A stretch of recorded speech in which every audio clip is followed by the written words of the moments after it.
Hey everybody, welcome to the Ronline Report. Today's guest, you know very well, is one of the founding fathers, as Jose put it so eloquently, of the 212 division, David Henry. How are you, sir? Doing good, man. Good. Currently 13 days out from this show, the Legion Sports Fest, Long Beach, California. Yes. Yep. Yep. About to do it again, man. Very, very happy to see your name added to that list because it's got a good lineup, but now Dave Henry's in it. Now it's a show. Yeah, you would think that kind of shit would be the word on the street with a lot of stuff.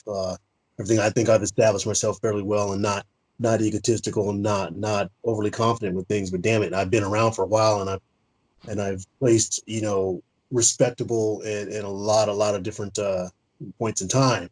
Can I Except can for I the run fact, those down for people real quick? yeah, man. Okay, so you turned pro back in 2002 at the Nationals as a middleweight.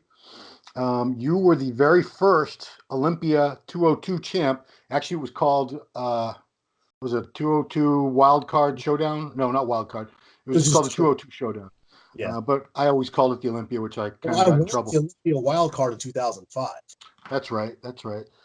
So your wins: 2005 Olympia Wild Card, which got you into the Olympia, and you actually did place top 10 at the Mr. Olympia, the Open Olympia in 2007. So other wins you had: 2008 Tampa Pro, again 2008 you won the Olympia 202, 2009 Tampa Pro again, 2010 Jacksonville Pro, 2012 Europa Super Show, 2012 all the way over in India, I think, for Sharu Classic, Twice, yeah. 2000, yeah, 2013 Phoenix Pro, 2013 Sharu Classic again. Is that all of them? Yeah, That I won Ireland Pro, Japan Pro. that's right. That's right. Okay. Yeah, I knew there's a couple. I get this off a website called Muscle Memory, and they Oh, usually have about 80 to 90% of the shows in there. no, So those are pretty good. I mean, I've got 11 titles to include the Olympia one, of course, and I think I've done fairly well over the years that I've been around. have you ever heard these things, people putting together the Mount Rushmore of fill in the blank? Just a No, thing people have been doing lately. Well, anyway, we were, I think in one of the threads in MD, we were saying, I don't know if it was its own thread, but someone said, who would you have on your Mount Rushmore of the 212 division? So just like you can only pick four because there's four presidents on that. all So right. we picked do you want to try who would your four be? And then I'll tell you the four we picked. For the 212, Yeah. yeah, it'd be one of my buddies, of course. Flex Lewis would be on there for that. I'd have Jose. Um, You get one more because you're in there. oh, right. And shit, who's a perennial runner up with us? Okay, maybe there wasn't a 212. It was two. I'm throwing 202 into this at Sure the way, same time. sure way. The guys that I thought would be up there should be up there still, kind of things. He's a cool dude. I would go Mark Duckdale. Yeah, yeah. Haven't heard from him in a while. Yeah, he's been held down and shafted a number of times, such as myself. Mm, And the guy he's put together very well. You know what I mean? And conditioning's always been on point. So yeah, he just I think he has a really good look. So that'd be my picks. yeah. He won the USA overall, correct? Yeah. I think that's what I mean. He was a badass light heavy. Right, Um, right, right. And yeah, most of the 212 guys came from that middle to light heavy arena right there. yeah, absolutely. And there's been some very rare exceptions, but I think the only exception I can think of is Marvin Ward, but I haven't heard from him in a long time either. Yeah, yeah. You might want to do a little search on that. Okay. Oh, okay. All right. A happier guy. Sean Clarita. He turned pro as a bantam. Right, He's right, right. yeah. But yeah, my fourth guy on that Mount Rushmore would be Kevin English. So, Okay. um, the Legion Sports Fest happening in less than 2 weeks now. When did you decide to do that? What was your reason for picking that particular show? Getting jacked at the O. I was a little pissed off. I'm still pissed off on that one. Oh, we'll Uh, get there in a second. We'll get there in a yeah. second. But either way, my sponsor company, Earth Nutri, um, basically is the head sponsor of the event anyway. So it was basically worked out. Hey, I said I'm still in shape. I'm going to stay in shape for a little bit until at least Thanksgiving. So while I'm doing this, I'll compete in that show if you guys get me down there and rock and roll. So that was the magic words. Got it done, signed it. And, I didn't put it all out, on record for the world to see, kind of stuff yet, on those kinds of things. But did people could still see and look at me and like, damn, your face is still, you still got shredded face. You prepping for something? I'm like, well, maybe. I'm getting DMs stuff left and right on IG about, hey, are you competing? I don't know, thinking about it, kind of shit. Does your face even get that much fuller though in the off season? I feel like it doesn't. Oh, yeah, I saw some pictures of me over Christmas, man. I was like, oh yeah, there we go. Okay, because I mean I don't see that shit, but yeah. What do you get? You get up to about like 235, 240? about 232 this last time. Yeah. Well, you typically I've never seen your face look like a pumpkin, but No, let's not a talk. pumpkin, but lines and stuff fill in and Yeah, things like that. I don't really get moon face or any of that silly stuff like that, man. It's no need. it's not a good look. No. Okay, so now we can talk about the Olympia. I was very, very surprised at the call outs, very surprised at the result. And after it was all said and done, I said, let me wait till I get home. I'm going to look at all the high res pictures and see if it makes any more sense to me then. It did not make any more sense to me then. I would say you were off your best. It's not that you weren't in you weren't in worse condition than the most of the people that beat you. You were a little bit off what I've seen your best at. And Okay. I don't know if subconsciously or consciously, when the judges look at a guy, they're thinking, I've seen him better. And they're not so much comparing him exactly to the guys to his left and to his right. Well, like I've always said in the past, man, how do you want to make somebody look bad is put somebody who looks better next to him, right? Yeah, yeah. And the only way you'll keep those your on paper guys that you want to win up front is by keeping those that can whoop their asses away from them. Mm. Ah, So there you go. okay. Because I'm looking at pictures there. I mean, I'm looking in the camera right now, and my damn delta shredded. I'm not Well, even doing any damn yeah, thing. So I'm it's talking about. I'm talking about. I know what they were looking at from the front. You were equal to what I've seen you at your best. And to me, your best. I've seen you at your a lot of shows where I thought you were close to your best. For me, I thought that Arnold where you took second was. I thought you looked freaking great at that show. I can't remember who beat you at that by show. then I should be the defending Arnold champion, right? That was what's his name from Kuwait? Ahmad, was Ahmad the winner that year? That's Ashkenani. not So yeah, I mean from the front you had that same crispness, the dryness, all that stuff, the shit that we see on you that's like your trademark, all those little splinter striations everywhere. From the back, all I could I wanted to like break it. I wanted to find flaws because I wanted to like justify it. And I'm looking at, I've seen the glutes 10% harder. I've seen the hams 10% clearer and deeper, but that was about it. I'm looking at the back. It's just as detailed as ever. Thinking, is he losing any fullness or anything? Not really. I mean, I no. think everybody's fuller, like in their, I don't know, 30 to Fair enough. 35. When you look like you're still 2 weeks out and you're still up in that top mix, Yeah. that's kind of irritating. Yeah. And we'll just leave it right there at that. And I wasn't off at that point. And there's been some age limit shit thrown around. I'm like, are you fucking kidding me, you guys?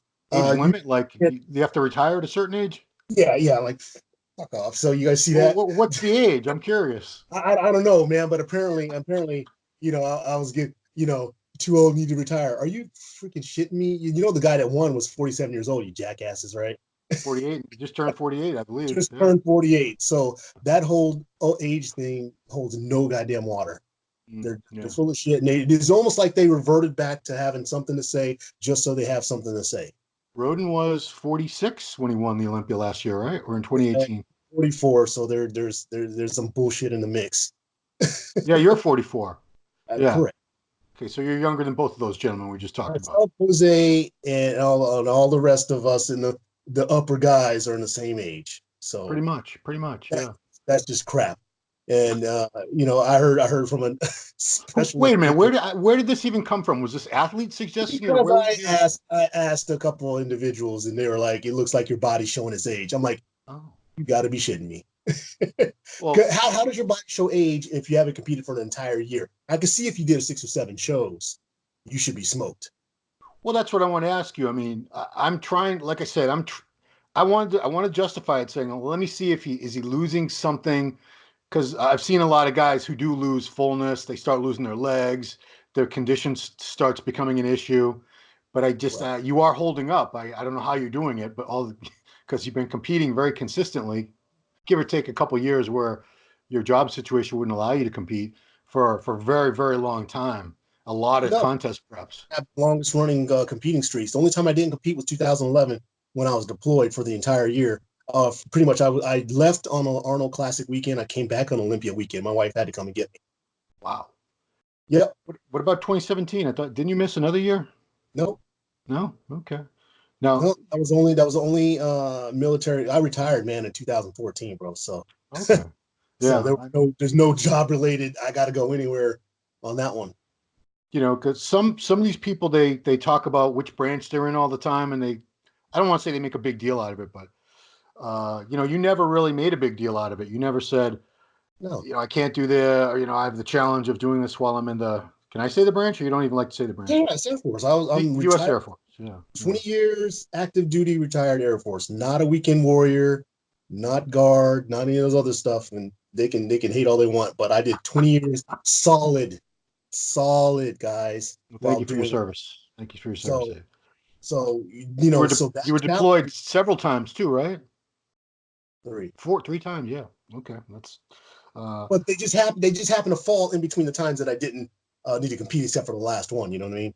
right. So, Here's a question I got for you because you're in your 40s now. You yep, train. You're so strong. You train incredibly heavy. People are going to say, well, it's a lot of machines too, but I've seen you do a lot of heavy free weight stuff as well. The point yep. is, it's a lot of weight for a lot of years. Your joints, tendons, how's everything holding up for you? You're funny you asked that question.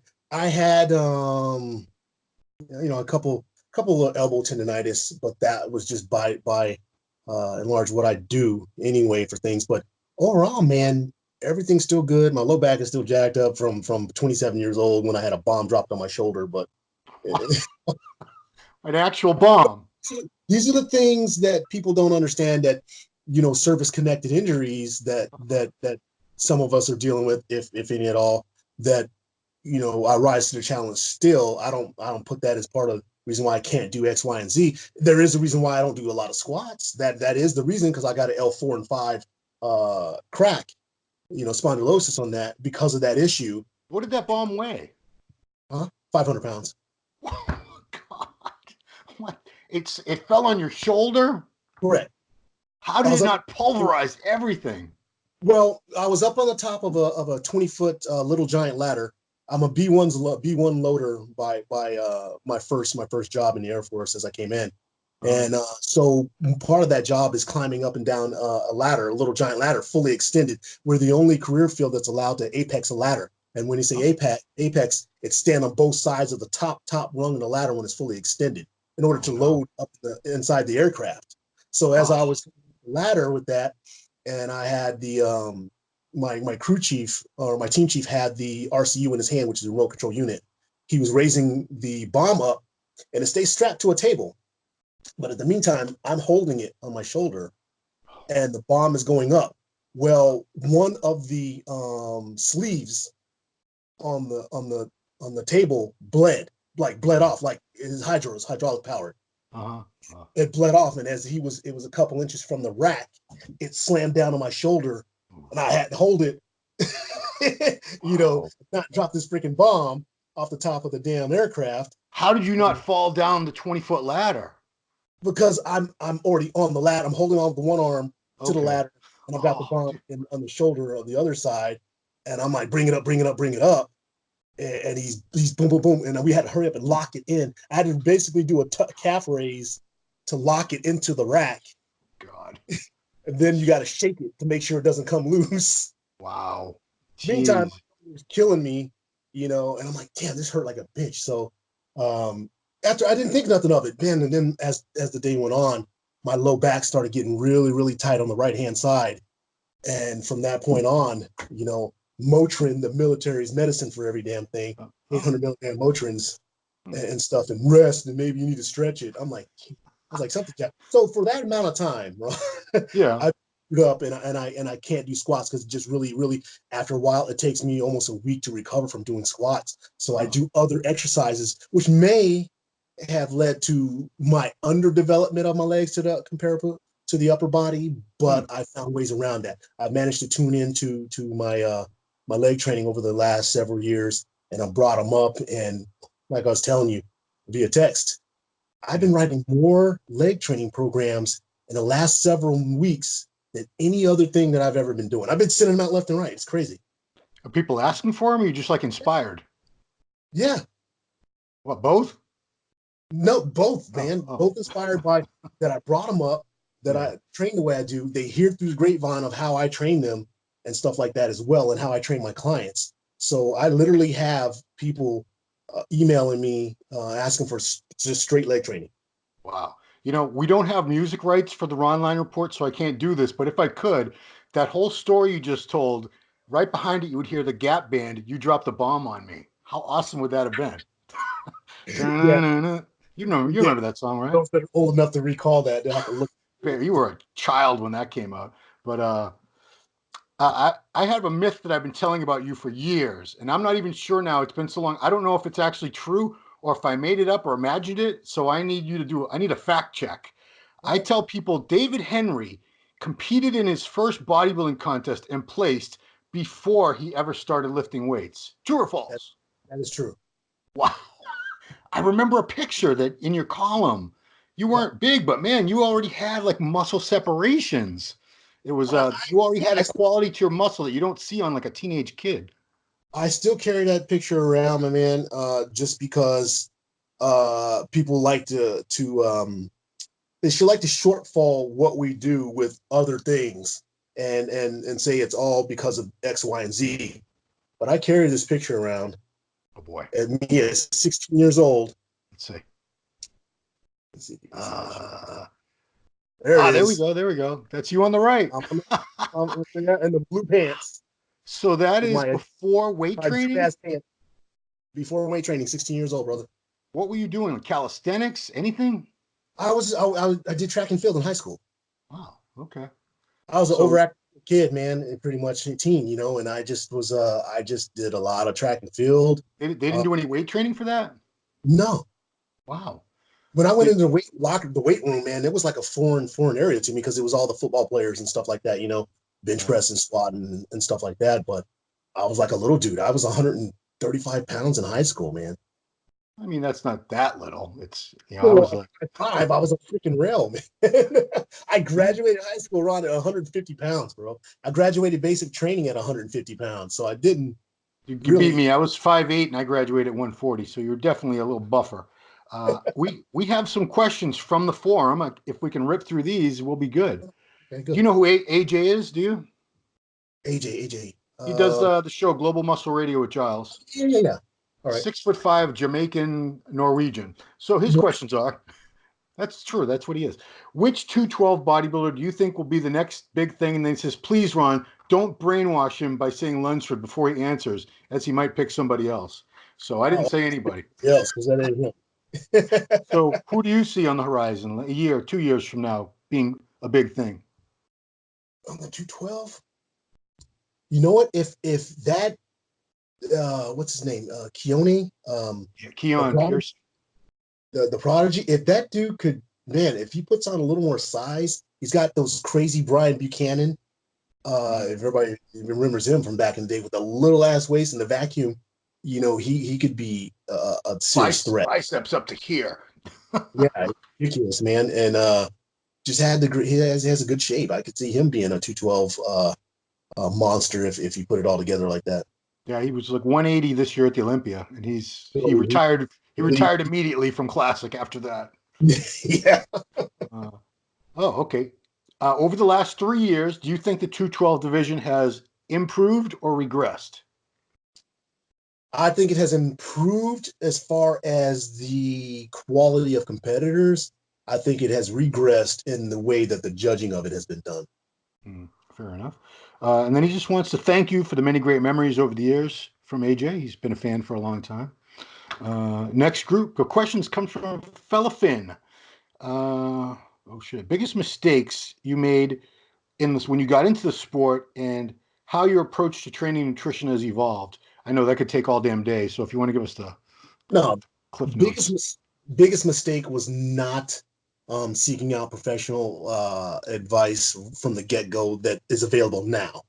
That Mm. wasn't around then. So I had to basically fumble through a lot of my stuff up until 2003 when I met Scott Stevenson. So, Yeah. and what was the Scott's a second? cool dude. I had a good talk with Scott in Tampa. Cool guy. Yeah, what was the second part of that? Then there was more. Well, the next one is what's the most memorable show of your career and why? Most memorable show, man, it's got to be the wild card slash the Olympia win. Both of Mm. those are equal in my eyes because it solidified the fact that I belong here. Yeah. As a smaller stature competitor at the time, I was 187 pounds on both of those. Just in Wow. case you know when I took top 10 at the Olympia. Yep. Yep. Yeah. So That wild card showdown. That was a crazy show. It was.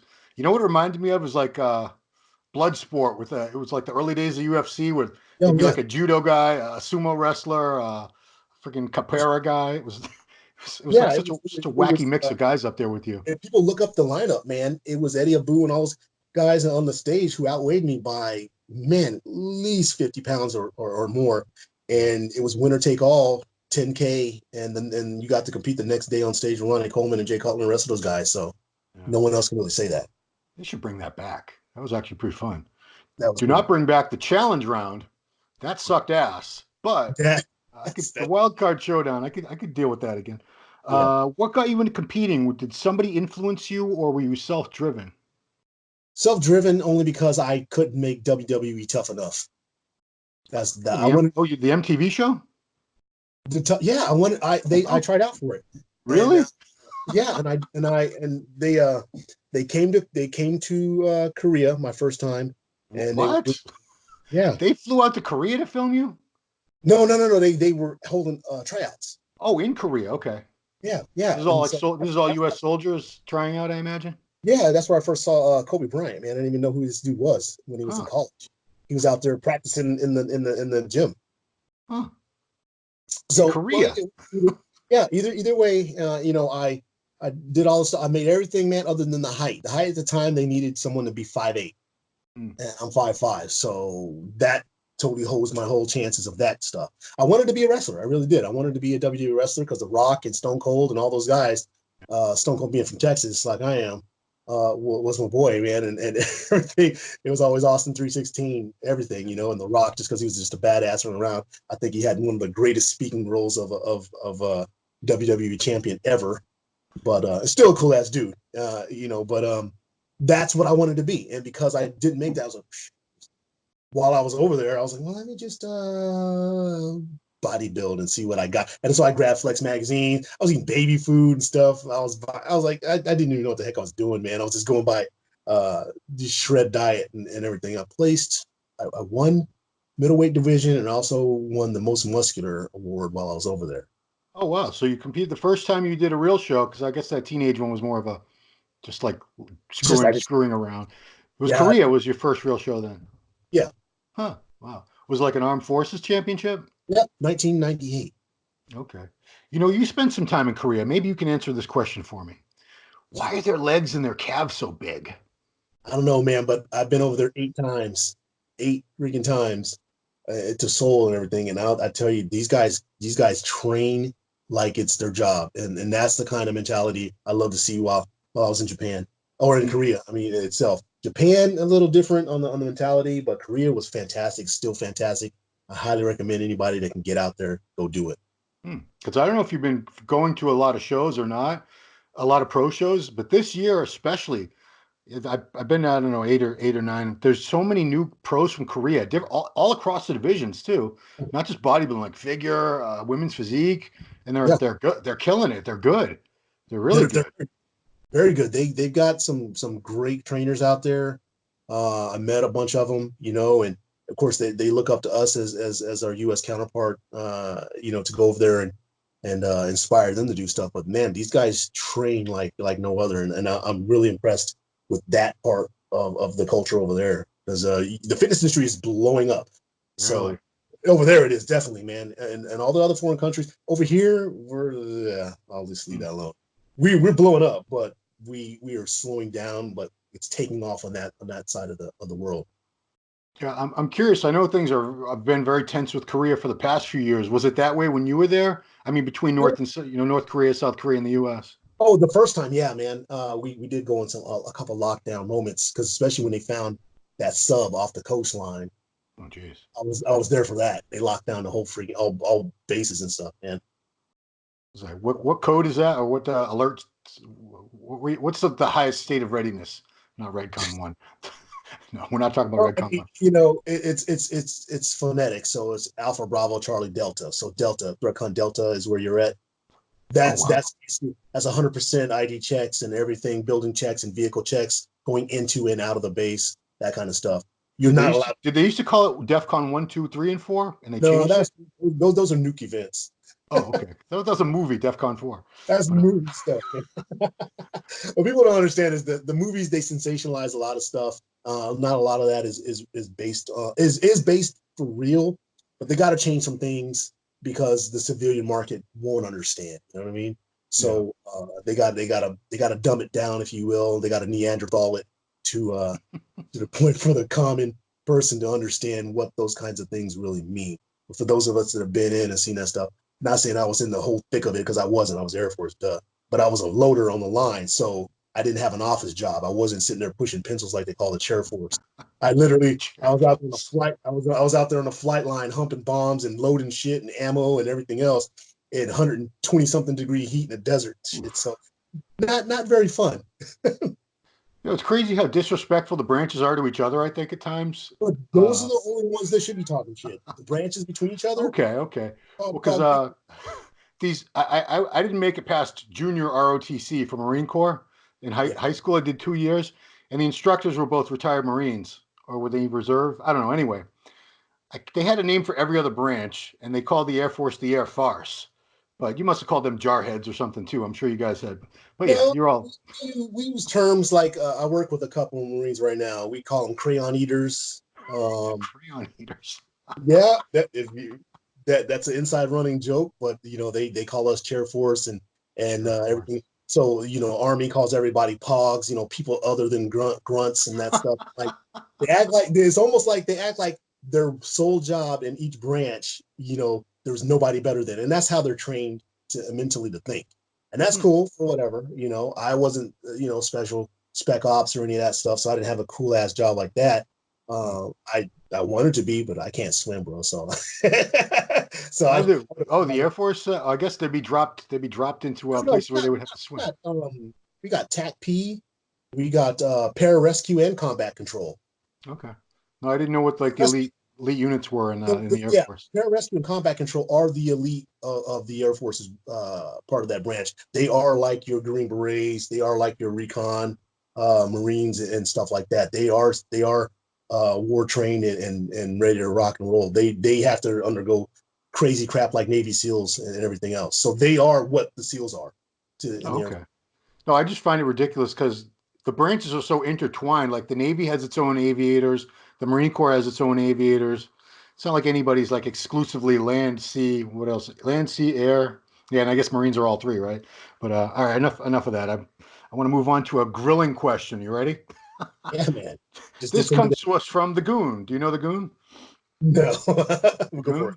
Were you on Beast Coast Live? I think he might have had you, or he tried to get you on. Anyway, how does he like his Traeger wood pellet grill? Is he using it just for smoking or for grilling too? I use it for all three: smoking, grilling, and dehydrating.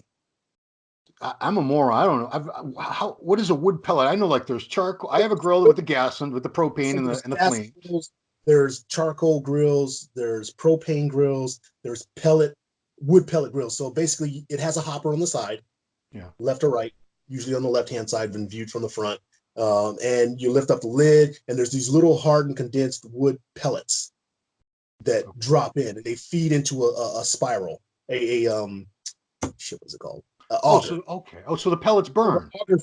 auger feeds it to the middle of the drum itself and into a little pot that heats up, and it heats up like super high temperatures, and pretty much it fires it up. Okay. And that's where you get your heat, and that's where you get your smoke and all that stuff. And it is real wood. It's real compressed wood. It's easier to haul around than a cord of lumber. You know what I mean? Yeah, because didn't people used to just like put wood shavings in there or something into Can like a regular? they have the different ones? I just do when I do barbecue contests and stuff like that. I prefer my Traeger and everything. Because it's easy to use like that. I can set the temperatures and walk away. Just very very minor messing with it at all if I have to. No, very little monitoring of the item, but I love it. I use it pretty much 4 days a week, man. I just did some Wow. more meal prep today. I just love it. I just love to do it, man, because I I see. practice in my craft. I love to cook for others even when I can't eat what I cook, I Hmm. still do it. I cook for my four competitors that competed here some weeks back. I barbecued for them for the Oh, hell of wow. it, just to show them appreciation for making me a You better you person. cooked for an entire, I don't know what, a whole company, not a battalion. That's like thousands of people. You cooked for how many people one time in the Air Force? 450. 450.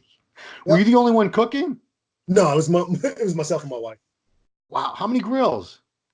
I just used my smoker, man. I used my smoker. It was an all day event, Wow. and we catered the entire thing and brought that shit to the hangar, and people were pouring in from the flight line, man, to get food and stuff, and asking for seconds and things, and to me that was a highlight. Yeah. Um, Dang. Wow. so I love doing that stuff, man. And that's just what I do. Everybody has to eat. You know what I mean? So whether you're a vegan, or super carnivore like myself or whatever, I can fix it. I can fix anything.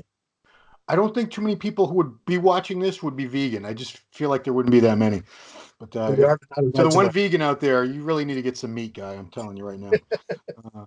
Okay, last question. How did you manage to win contests back when you were in the military? And that's a relevant question because we just had Cedric get a special invite to the Olympia because his job, his MOS or whatever, had him out in the field and he couldn't really prep for a show to qualify for the Olympia. And he thought he had enough points and then he didn't. But anyway, long story short is, we know what a struggle he had and with that job. Was your job something that was difficult to manage the meals and the training around? The meals were fairly easy to maintain because I was again on the line. I had my meal prep bag with me pretty much. It was a cooler at the time because 6-pack bag I don't think was out during the time I was competing, guys. Right. Yes, I'm showing how old I am, but so I had a cooler, and I would bring three meals with me to work, whether I ate them all or not, depending on whether I worked an 8 hour or a 12-hour shift. Hmm. We can't load past 16 hours without commander's approval. So I brought three meals with me. I ate before I left. I brought three meals with me, and all I need is 5 minutes, man. I didn't take as much time as some of my counterparts thought I did. Man, you're eating all the time. You're right. I'm eating all the time, but I'm not taking forever to eat. I do 5 minutes or so at the max. What I can can you eat in 5 minutes? I got to know. I do a lot of one pot meals, if you will. So like I'll take ground turkey or ground chicken or whatever that is. I'll Yeah. combine it with rice. That's Okay. easy. Right. That's incredibly fast to eat, like that. Now you got to cut a steak and vegetables and stuff like that. It's not. If you told me you could eat like an 8 ounce steak or chicken breast in 5 minutes, I'd be like, no, you cannot. How do you Yeah, chew that unless you're swallowing it whole like a crocodile? no, no, no. Again, the quality of meat, man. You get some garbage out there, then yeah, you'll be chewing forever. But 8 ounce steak is not a problem to me. My meals, my prep is usually 10 to 12 ounces of stuff or Okay. protein. So, like, did you have a schedule like every day, like a 9 to 5 or a 10 to 6? Oh, well, I probably I wouldn't uh, be. I woke up every day for the last 18 years of my 20 at around 5 a.m. to be at work for a 6 o'clock meeting. I normally got out at around 4 p.m. and when Okay. if I didn't get put on 12s. So I got out around 4 p.m. ish after shift turnover and stuff like that, and no issues and stuff. I'd get back to the house, huggy smooch the wife and kid, and then off to the gym. Hmm. I pretty Okay. much only had about an hour and a half FaceTime with my family during those years, when it was like that during the week. Yeah. My last question I'm going to ask you because you've been coaching people for a while now. Yeah. How do you like it? How do you like the experience of, because an athlete, you were focused on purely yourself for so long. What's it like, putting that focus on someone else and helping them helping them Awesome. look the way they want to It's look. really been eye-opening and fantastic all at once. You know what? I didn't give myself the chance to like what I was doing. I was focused on myself, more self-absorbed than I should have been, and to help others. So I was always that dickhead on the sideline, didn't want to help anybody. But now I've come around. I've come around. I really have. Yeah. You know, I didn't have patience. I hated people, man. I really did. People pissed me off, and so I was like, "Oh, you guys are irritating," you know. And by and large, they still are. Some of the Yeah. millennials and some of the snowflakes we got out there. But from a coach's standpoint, from an athletic standpoint, I love helping my guys and girls get results, man. And they've been smoking it. I just had a coached a guy, super heavyweight, a couple of weeks back. Freaking took the 3 titles in the overall, and he's gonna go to Nats next year. We might Nice. have to pro. He looks really, really good, Hmm. really good. And I'm gonna go on the record and say 100% that was with my help, because he was with me from the beginning to his final step on stage, and I was there for it. So Now, you were obviously so disciplined yourself. yeah. Is everybody you work with equally disciplined, or do you have to Oh, really stay on top of them? I got to stay on them, man. If people understand the whole coaching aspect, as far as being in person, you're like a dad, you're like a babysitter, you're like a therapist. Not only you're a personal trainer, but you know, which goes with all that. But as the coach of that kind of stuff, you're encompassing a lot of different avenues and a lot of different mindsets that people are coming with. You don't know what baggage they have. You don't know what the family dynamic is at home.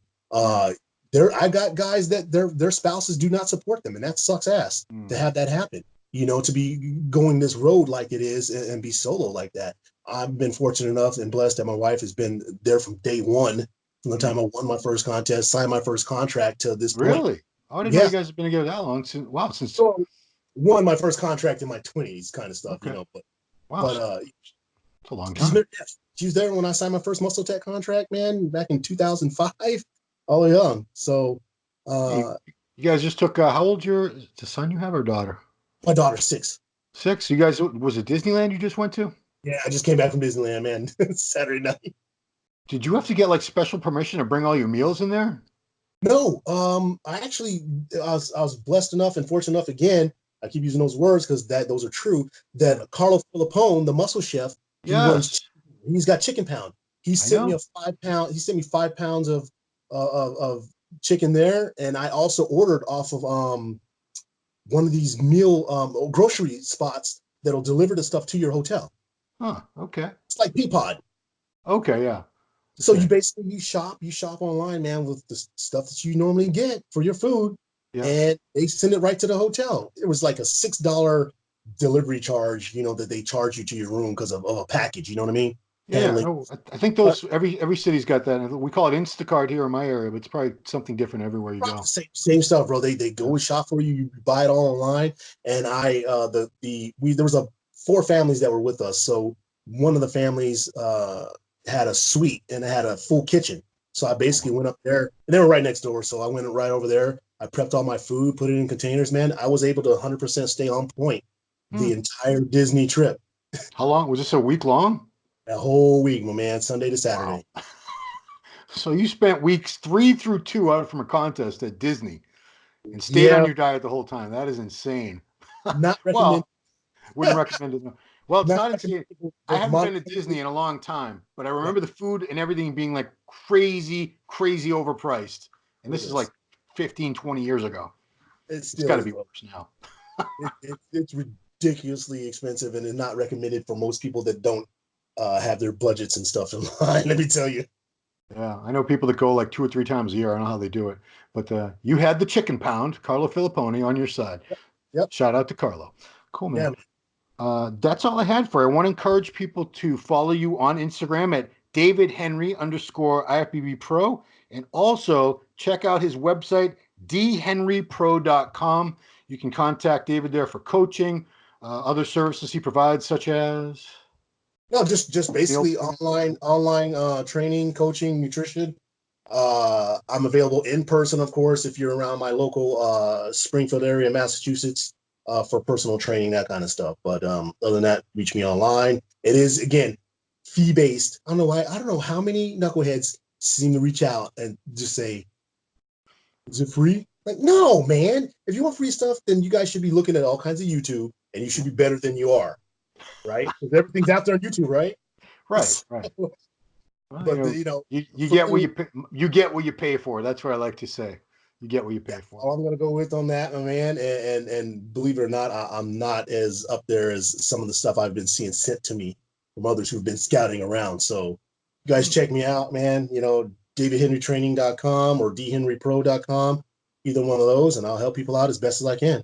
Yeah, 'cause I remember when we did our MD column, I was always the discussions we had about training were my favorite because you like to break it down, and you're a geek like me when it comes to training, and Scott and these people. That's John Meadows. I We could got it from him. talk about training for days and not get bored. I got it. I got it from a man, Scott and John Meadows, and the rest of those guys who were highly knowledgeable. The behind the scenes with a lot of stuff, but Dante, let's can't forget Dante. Yeah, Dante's instrumental. He was the first one. Yeah. I yeah. mean, and that's how I break myself down. I'm looking at my screen right now, and I'm sending my man Brian his new quad focused routine and things. And I sometimes it looks like a paragraph, but I want these guys to understand that if I can't talk to them on the phone, this is me telling them in their ear, and I hear it all the time. I just heard your voice in the back of my head saying you got 6 more. It's pretty funny, man. Yeah. But you laugh, but that's the kind of feedback I'm getting, and I'm getting very, very positive feedback and reviews on things, man. And I appreciate that, and I hold that dear, and I don't want to change anything. I don't need several hundred clients. I just want the few good ones that'll stick with it and keep doing stuff and make names for themselves and help me become a better person and coach all around. You know what I mean? So I could say anybody who's got several hundred clients, they're not getting custom routines, guys. There's no effing way. That's not humanly possible. hey, my wife and I were talking about the other day when somebody was sitting, and they sent me one inquiry from another person that they're working with. I'm like, yeah, go ahead, keep throwing good money after bad with that kind of stuff. I was like, there's no effing way that person has got 160 plus clients and not any of that has been repeated. It's just no damn way. Yeah, there's only so many hours in a day, guys. It's Exactly. I'm saying I got 20 to 30 total, both in person and online, and I'm good with that. that's a healthy amount. That's an amount you can give attention to all those people. Correct. That's enough to keep your ass busy. And keep you that's anything beyond that, I'd lose my mind. No, exactly. So that's why I limit it. I've had over 200 people apply, but only had 20 people accepted with that stuff because one, I guess maybe the pricing on that too, they just didn't commit, when faced with that kind of stuff. So, Right. and I'm okay with that. You know what I mean? I'm looking at my application list because every time they apply, it automatically generates up in a database that I got built, and I can see, and you just reach out from there and see if they're down. Right. All right. Well, Dave, I look forward to seeing you in 13 days on stage at this show, the Legion Sports Fest, Long Beach, California. Going to be a good show. And yeah, it's going to be, I predict good things for you. I expect I'm to looking see. forward to it, and you guys, I'm telling you right now, there's something happening in the next 2 Wednesdays that you're going to be surprised to see. Next to will this be announced on your Instagram? Yeah. I'm Okay. helping someone out, helping with some experimentation stuff. Oh, okay. Well, guys, check out if you're not already following him, you'll get David Henry _ IFBB Pro because now I'm gonna have to be checking that every on Wednesday. You said next Wednesday? Yeah. No, Yeah. this coming Wednesday, I'm Oh, gonna this be coming heading one. down. I'm going out to Impact Fitness, and we're gonna do a little special something. Where's that? That's in Auburn, Mass. Oh, okay. Yeah, I've seen it tagged in a few pictures. Okay. All right. Well, I'll be checking that out. Thank you, David. Looking forward to seeing you. Everybody, thanks for watching Ronline Report with this man, the original giant killer, David Henry. We'll see you next time. Thanks, Ryan, man.